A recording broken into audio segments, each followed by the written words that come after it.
नमस्कार दोस्तों, मैं नीतू बंसल आपका अपने इस यूट्यूब चैनल पर बहुत बहुत स्वागत करती हूँ। आज का हमारा टॉपिक है एनसीईआरटी की बुक का ही क्लास 6 का चैप्टर 3, जिसका नाम है आरंभिक नगर। क्योंकि लेसन थोड़ा सा बड़ा था, इसलिए मैंने इसको 2 भागों में डिवाइड कर दिया है। आज हम पार्ट 1 का अध्ययन करेंगे। ठीक है, चलते हैं। इसका पहला ही टॉपिक जो आपकी बुक का है वो है हड़प्पा की कहानी। हड़प्पा की कहानी जानने से पहले इसको एक बार देख लेते हैं कि मैप में हड़प्पा है कहाँ पर। ठीक है, देखिए, ये है भारतीय उपमहाद्वीप के आरंभिक नगर। कौन कौन से नगर हैं, पहले ये पढ़ लीजिए आप। हड़प्पा, मोहनजोदड़ो, चन्हूदड़ो, कालीबंगा, लोथल, धौलावीरा, राखीगढ़ी, गवेरीवाला, सुरकोटदा और सोतकाको। ठीक है, ये आपकी बुक में दिए हुए हैं। ये जो मैप है ये आपकी क्लास 6 का ही 3rd चैप्टर का मैप जो है वो मैंने लिया है। ये सारा भारत का ये जो हिस्सा है, ये वाला, ये भारत का पार्ट है और ये अब जो पाकिस्तान है उसका पार्ट है। ठीक है, बात करते हैं अपन गुजरात से। देखो, गुजरात से यहाँ दिख रहा है, ये है गुजरात, ये है लोथल। ठीक है, ये सुरकोटदा, धौलावीरा। ठीक है, कालीबंगा ये राजस्थान का पार्ट है ना। कालीबंगा ये हो गया राखीगढ़ी। ठीक है, ये गवेरीवाल। ठीक है, यहाँ आ गया हड़प्पा। हड़प्पा कौन सी नदी के किनारे स्थित है, ध्यान से देखिए, रावी नदी के किनारे स्थित है। ठीक है, रावी नदी के कौन सी दिशा में, साइड में है, दिशा में नहीं साइड में है। ये है आपका राइट हैंड पर। ठीक है, कई बार इस तरह के क्वेश्चन आ जाते हैं, इसलिए मैंने आपको बताया है। इसके अलावा देखो, ये सिंधु नदी आ रही है। सिंधु नदी के किनारे देखो 2 स्थल हैं। इसके लेफ्ट हैंड पे तो है मोहनजोदड़ो और राइट हैंड पे है चन्हूदड़ो। ठीक है, और इधर ये इधर देखो, ये है सोतकाको। ठीक है, देखो ये समुद्र है और ये बिल्कुल किनारे पे स्थित है, तो जाहिर सी बात है यहाँ बंदरगाह होगी ही होगी। ठीक है ना, देखो मैप से कितनी सारी चीज़ें पता चलती हैं। इधर देखो लोथल, ये सारा समुद्र है और ये बिल्कुल किनारे पर है, तो यहाँ पर भी देखो बंदरगाह होगी ही होगी। और लोथल से ही आपको पता है गोदीवाड़ा मिला है ना। अब बात करते हैं, अच्छा एक चीज़ और है कि जैसे ये भारत का गुजरात जो है, गुजरात राज्य है, और ये वाला हिस्सा आता है राजस्थान का, और इधर आ जाता है हरियाणा। और यहाँ जो हम पाकिस्तान की बात करते हैं, तो पाकिस्तान में ये जो हिस्सा है ये आता है सिंध का हिस्सा। ठीक है, और ये वाला जो हिस्सा है ये पंजाब का हिस्सा है। तो हड़प्पा जो है आपका वो किस भाग में स्थित है, पंजाब में। ठीक है, और जो मोहनजोदड़ो है वो किस प्रांत में है, पाकिस्तान के सिंध प्रांत में। और इधर जो आता है इस तरफ मैप के, ये आता है बलूचिस्तान, जहाँ मेहरगढ़ स्थित है, जो नवपाषाण कालीन स्थल है। ठीक है, तो उम्मीद करती हूँ थोड़ा सा आपको मैप समझ में आया होगा। अब हड़प्पा की कहानी पर चलते हैं। अब हम देखिए, हड़प्पा की कहानी एक्चुअली हुआ क्या था कि लगभग 150 साल पहले पंजाब में जब पहली बार रेलवे लाइन बिछाई जा रही थी, तो रेलवे लाइन के जो काम में जो इंजीनियर जुटे हुए थे, उनको अचानक से हड़प्पा का पूरा पूरा जो स्थल है वो मिल गया था। अच्छा, इन्होंने उसको खंडर समझा, ऐसे ही खंडर समझ के, और उस खंडर को उसको समझकर वहाँ से जो ईंटें थी, देखो इस तरह की ईंटें थी, इन ईंटों को निकाल निकाल के इन्होंने क्या करा, रेलवे लाइन में बिछा दिया। ठीक है, अब इससे हुआ क्या कि जो सारी ईंटें हड़प्पा की जो इन्होंने निकाल के ईंटें रेलवे लाइन में लगाई, उससे क्या हुआ, उससे जो हड़प्पा के जो नगर था, जो स्थल था, उसके बहुत सारी जो इमारतें थीं वो नष्ट हो गई। लेकिन क्योंकि हड़प्पा की खोज सबसे पहले हुई थी, तो इससे संबंधित बाद में जो पुरास्थल मिले, ठीक है, इससे संबंधित जो बाद में पुरास्थल मिले, उन सभी स्थलों को, उन सभी इमारतों को क्या कह दिया गया, हड़प्पा सभ्यता की इमारतें या हड़प्पा सभ्यता के स्थल कह दिया गया। ठीक है, अब बात करते हैं, ये तो अपने देख लिया है ना। अब अच्छा एक चीज़ और देखिए, हड़प्पा, मोहनजोदड़ो और चन्हूदड़ो, ये 3 किधर है, पाकिस्तान में। कालीबंगा, लोथल, कालीबंगा कहाँ है, राजस्थान में। लोथल, धौलावीरा, ये कहाँ है, गुजरात में, है ना।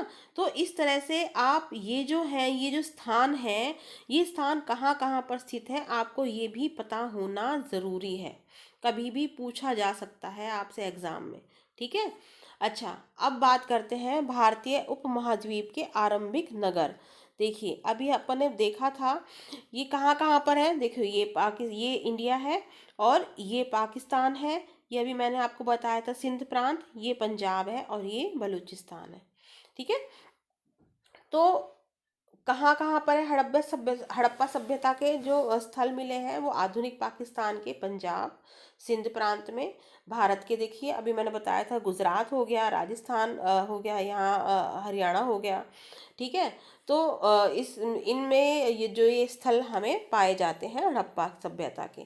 ठीक है। इसके अलावा पुरातत्वविदों को यहाँ इन स्थलों से मिट्टी के लाल बर्तन, जैसे कि पिक्चर में दिखाया गया है, ये मिट्टी के लाल बर्तन जिन पे काले रंग के चित्र बने हुए हैं, ठीक है, वो मिले हैं। इसके अलावा यहाँ से पत्थर के बाट, आगे भी मैं आगे दिखाऊंगी बाट कैसे थे। ये मोहरे हैं, इस प्रकार की मोहरे जो हैं वो प्राप्त हुई हैं। मोहरे मिले हैं, मन के मिले हैं, तांबे के उपकरण मिले हैं, पत्थर के लंबे ब्लेड आदि, ये जो सब चीज़ें हैं ये हड़प्पा सभ्यता से मिली हैं। ठीक है। अब बात करते हैं मोहनजोदड़ो के महान स्नानागार की विशेषताएं। देखिए, मोहनजोदड़ो का जो स्नानागार था उसकी विशेषताएं क्या थी। देखो, उस समय भी जो ये महान स्नानागार की ये पिक्चर है, ठीक है, उस समय भी ये जो स्नानागार था, आपको पिक्चर में भी दिख रहा होगा, बकायदा इसमें ईंटें लगी हुई हैं। तो इस स्नानागार में ईंट और प्लास्टर का इस समय इस्तेमाल हुआ था। आप लगाइए कितने साल पहले की बात है ये। ठीक है। इसके अलावा इस स्नानागार में पानी का रिसाव रोकने के लिए बकायदा प्लास्टर के ऊपर चारकोल की परत चढ़ाई गई थी। ठीक है। और सरोवर के दोनों तरफ उतरने के लिए यहाँ पे बकायदा सीढ़ियाँ थी। एक सीढ़ी तो बकायदा पिक्चर में दिख रही है, दूसरी सीढ़ी इस तरफ होगी। ठीक है। और इसमें भरने के लिए जो पानी था, ऐसा नहीं कि वो पानी कहीं नहर से आ रहा है, नहीं, पानी बकायदा कुएं से निकाला जाता था। ये इस तरह के कुएं जो हैं वहाँ पर मिले हैं। ठीक है। पानी बकायदा कुएं से निकाला जाता था, नहर से नहीं आता था पानी, ध्यान रखिएगा। कई बार एग्जामिनर क्वेश्चन जो है इस तरह से घुमा के पूछ लेता है कि नहर से बकायदा पानी आता था, नहीं, पानी कुओं से भरा जाता था। ठीक है। इसके बाद जब ये इसका उपयोग हो जाता था तो उसके बाद इसको बकायदा खाली कर दिया जाता था। ऐसा नहीं कि पानी उसी में भरा छोड़ दिया। और उसको पानी को निकालने के लिए बकायदा यहाँ पर कहीं एक नाली हुआ करती थी जहाँ से वो पानी निकाल दिया करते थे। और सबसे महत्वपूर्ण बात जो है कि शायद पुरातत्वविद ऐसा मानते हैं कि शायद ये जो महान स्नानागार है, ये जो स्नानागार है, इसका उपयोग जो विशिष्ट नागरिक यानी कि कुलीन जो वर्ग था, वो विशेष अवसरों पर स्नान आदि के लिए इसको इस्तेमाल करते थे। जैसे कि आजकल अपन जब कुंभ का मेला होता है तो गंगा स्नान करने के लिए जाते हैं, जैसे, है ना, तो इस टाइप के जो आयोजन होते थे उसमें इसका इस्तेमाल किया जाता था। ठीक है। इसके अलावा जो नगर थे, हड़प्पा सभ्यता के जो नगर थे, उनमें मोटा मोटी जो बुक में आपके दिया हुआ है एनसीईआरटी के में, उसमें उसके अकॉर्डिंग जो नगर हैं वो 2 या उससे ज़्यादा हिस्सों में विभाजित थे। ठीक है। जैसे कि धौलावीरा था, वो आपका बकायदा 3 हिस्सों में विभाजित था। ठीक है ना। तो 2 या उससे ज़्यादा हिस्सों में विभाजित थे। जैसे कि मैंने ये डायग्राम से आपको समझाने की कोशिश करी है। एक भाग हो गया वेस्ट और एक भाग हो गया ईस्ट। ठीक है। ईस्ट वाला जो भाग था, यह जो था ये बड़ा था। ठीक है। और यहाँ पर जो था, इसको निचला नगर बोलते थे, आम लोग यहाँ रहते थे। ठीक है। जबकि वेस्ट जो भाग था ये थोड़ा ऊंचाई पे स्थित था, लेकिन ये भाग आकार में छोटा था और इसको नगर दुर्ग कहा जाता था। और यहाँ पर ऐसा माना जाता है कि जो शासक वर्ग था या कुलीन वर्ग था वो इस इलाके में रहता था। ठीक है। निचला नगर आम आदमियों के लिए, आम लोगों के लिए, आम जनता के लिए, जबकि जो नगर दुर्ग था वो विशिष्ट लोगों के लिए था। इसके अलावा जो ये पूरा नगर था, ये जो 2 भाग तो थे ही, इसके अलावा पूरा नगर यानी कि प्रत्येक जो हिस्सा था वो बकायदा पक्की ईंटों की, ध्यान रखिएगा, पक्की ईंटों की, कच्ची ईंटें नहीं, पक्की ईंटों की 4 दीवारी बनाई गई थी। और ये ईंटें इतने अच्छे तरीके से जोड़ के लगाई गई थी कि आज हजारों साल बाद तक ये दीवारें खड़ी हैं, आज भी इनके खंडर हमें देखने को मिलते हैं। ठीक है। कुछ नगरों के जो नगर दुर्ग थे, यानी कि ये जो नगर दुर्ग थे, ध्यान देने वाली बात है कि इन नगर दुर्गों में कुछ खास इमारतें बनाई गई थी। फॉर एग्जाम्पल मोहनजोदड़ो का जो अभी मैंने स्नानागार दिखाया था, वो भी इस नगर दुर्ग के अंदर है ना। मोहनजोदड़ो का जो स्नानागार है वो कहाँ बना हुआ है, नगर दुर्ग के अंदर बना हुआ है, जिसे पुरातत्वविदों ने क्या कहा है, महान स्नानागार कहा है। ठीक है। अब बात करते हैं, आगे चलते हैं। अब अग्निकुंड एवं भंडारगृह, यानी कि कालीबंगा और लोथल, ऐसे कुछ नगर भी हमें, ऐसे नगर मिले हैं जहाँ नगरों में अग्निकुंड के साक्ष्य मिले हैं कि ये लोग शायद हवन वगैरह या कुछ ऐसे करते होंगे, उसके हमें यहाँ पर साक्ष्य मिले हैं। कौन से दो नगर हैं, कालीबंगा और लोथल, नाम याद रखिएगा। और इसको कहीं ना कहीं आप वैदिक सभ्यता से भी जोड़ सकते हैं, क्योंकि वैदिक सभ्यता में हवन वगैरह का एक महत्व था। ठीक है। तो कई बार क्वेश्चन इस तरह से घुमा के भी आ जाते हैं, तो हवन का संबंध किससे है, वैदिक सभ्यता से। तो कहीं ना कहीं इन चीज़ों को आप वैदिक सभ्यता से भी थोड़ा थोड़ा, कि भाई पुराने समय में वैदिक सभ्यता से पहले यहाँ पे भी ये सब चीज़ें कहीं ना कहीं निशान यहाँ पे भी मिलते हैं। ठीक है। इसके बाद हो सकता है, यहाँ माना जाता है कि यहाँ पर यज्ञ किए जाते होंगे, है ना। इसके बाद हड़प्पा, मोहनजोदड़ो और लोथल जैसे कुछ नगर हैं जहाँ पर बड़े बड़े भंडार गृह मिले हैं, हड़प्पा, मोहनजोदड़ो और लोथल। ठीक है। हड़प्पा मोहनजोदड़ो तो बकायदा बड़े नगर थे ही। लोथल वैसे मैंने बताया आपको ये बंदरगाह के पास था, तो यहाँ पर बकायदा बड़े बड़े भंडार गृह मिले हैं, नाम याद रखिएगा आप। ठीक है। भंडार गृह कहाँ से मिले हैं, हड़प्पा, मोहनजोदड़ो और लोथल से। और अग्निकुंड के साक्ष्य या यज्ञ करने के साक्ष्य कहाँ से मिले हैं, कालीबंगा और लोथल से। ठीक है। अब बात करते हैं भवन, नाले और सड़कें। ठीक है। जो नगर थे हड़प्पा सभ्यता के, देखिए ये खंडर की पिक्चर है। आपको थोड़ा बहुत खंडर इसलिए कि थोड़ा बहुत देखने से चीज़ें आइडिया लग जाता है और याद रह जाती हैं। ठीक है। नगरों के जो घर थे वो आमतौर पर 1 से 2 मंजिला होते थे। ठीक है। इसके अलावा घर के जो आंगन था, घर का आंगन था, इसके चारों ओर कमरे होते थे। और अधिकांश घरों में एक अलग से बाथरूम, स्नान घर बोलते हैं, बाथरूम होता था। और कुछ घरों में कुएं भी होते थे। और देख, जैसे कि ये पिक्चर में दिखा रखा है, बकायदा हर घर से देखिए, ये नाली निकलकर ये मेन रोड की नाली में आकर मिल रही है। ये नाली निकलकर मेन रोड की, हर घर से ये नाली निकलकर मेन रोड की नाली में आकर मिल जाती थी, और इन नालियों को बकायदा ढक दिया जाता था। ठीक है। तो इससे क्या होता था, और ये जो नालियाँ थी, यहाँ पिक्चर में भी दिख रहा है, ये जो पिक्चर है एनसीईआरटी की ही है। इन जो है नालियाँ बकायदा एक सीधी लाइन में होती थी, और नालियों में हल्की सी ढलान होती थी। क्यों, ताकि पानी जो है वो आसानी से बह सके। और जो अक्सर जो घरों की जो नालियाँ थी, वो उनको सड़कों की नालियों से, अभी मैंने लास्ट पिक्चर में बताया था, उनको बकायदा उससे जोड़ दिया जाता था। और बाद में ये सड़क की जो है, ये नालियाँ जो हैं बड़े बड़े नालों में मिल जाती थी।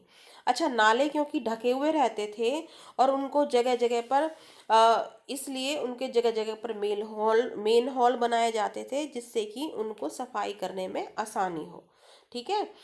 ये देखिए, ये कुआं बना हुआ है मोहनजोदड़ो का, और यहाँ ये बकायदा नाली का है स्ट्रक्चर। ठीक है।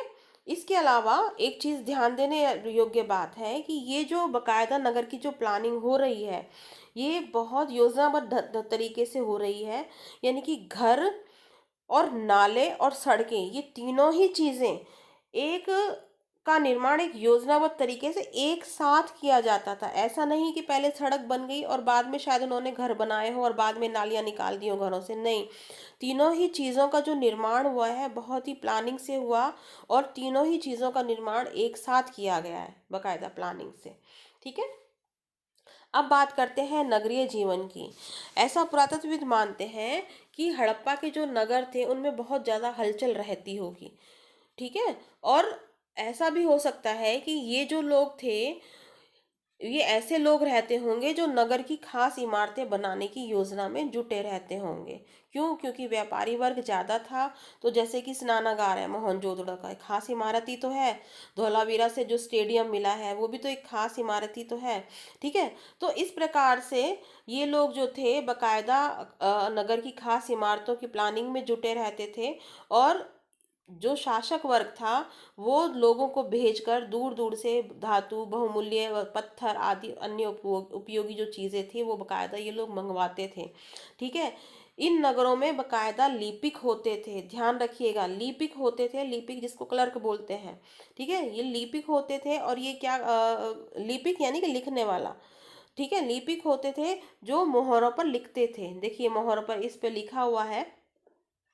और शायद ये अन्य चीज़ों पर भी लिखे जाते होंगे जो अब बच नहीं पाई हैं। ठीक है। तो लिपिक क्या करता है? लिखने का कार्य करता है। तो मोहरों पर जो लिखावट जो लिखी हुई है वो बकायदा लिपिक, इसके लिए बकायदा लिपिक जो है वो नियुक्त किए जाते होंगे, अपॉइंट किए जाते होंगे, जो मोहरों पर लिखने के साथ साथ अन्य चीज़ों पर भी लिखा करते थे। ठीक है। इसके अलावा नगरों में शिल्पकार रहते थे जो स्त्री और पुरुष दोनों हो सकते थे। और ये जो लोग थे हो सकता है अपने घरों में या किसी उद्योग स्थल पर जाकर, किसी फैक्ट्री में जाकर ये तरह तरह की चीज़ें बनाते होंगे और लंबी लंबी ये यात्राएं करते थे। ठीक है। वहाँ से जब ये लंबी यात्राएं करते थे तो वहाँ से ये उपयोगी जो वस्तुएं थीं, जो इनके काम की चीज़ें थीं, उनको बकायदा ये ले आते थे। और हमें इस हड़प्पा सभ्यता के बहुत से मिट्टी के बर्तन मिले हैं, जैसे कि ये देखिए, ये बकायदा पिक्चर में दिखाया गया है। ये पिक्चर उसी प्रकार उन्हीं बर्तनों की, सॉरी, खिलौनों की है ना। मिट्टी के कई खिलौने मिले हैं। इसके अलावा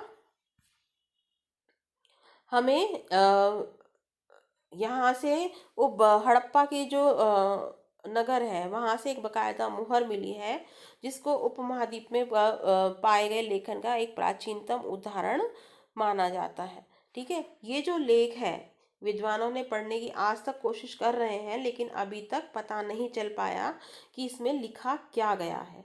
ठीक है। अब बात करते हैं नगर और नए शिल्प। ठीक है। अब क्या है कि उस समय देखिए धातु कौन कौन सी थी जो हड़प्पा सभ्यता के लोग जिससे परिचित थे? तांबा, कांसा, सोना, चांदी। तांबा और कांसे का प्रयोग किस लिए होता था? औजारों में, हथियारों में, गहने और बर्तनों के लिए। ठीक है। सोना और चांदी का उपयोग किस लिए करते थे? गहनों के लिए और बर्तनों के लिए। और सबसे आकर्षक वस्तुएं जो मानी है वो कौन सी मिली है हमें? मनके, बाट और फलक। ठीक है। बाट क्या होते हैं? देखो ये है बाट। ये चर्ट पत्थर के बने हुए होते थे। कई बार क्वेश्चन आता है कि बाट किसके पत्थर के बने थे? चर्ट पत्थर के बने थे। और इनका जो प्रयोग होता था बकायदा बहुमूल्य वस्तुओं को, बहुमूल्य पत्थरों को, धातुओं को तोलने में इनका प्रयोग किया जाता था।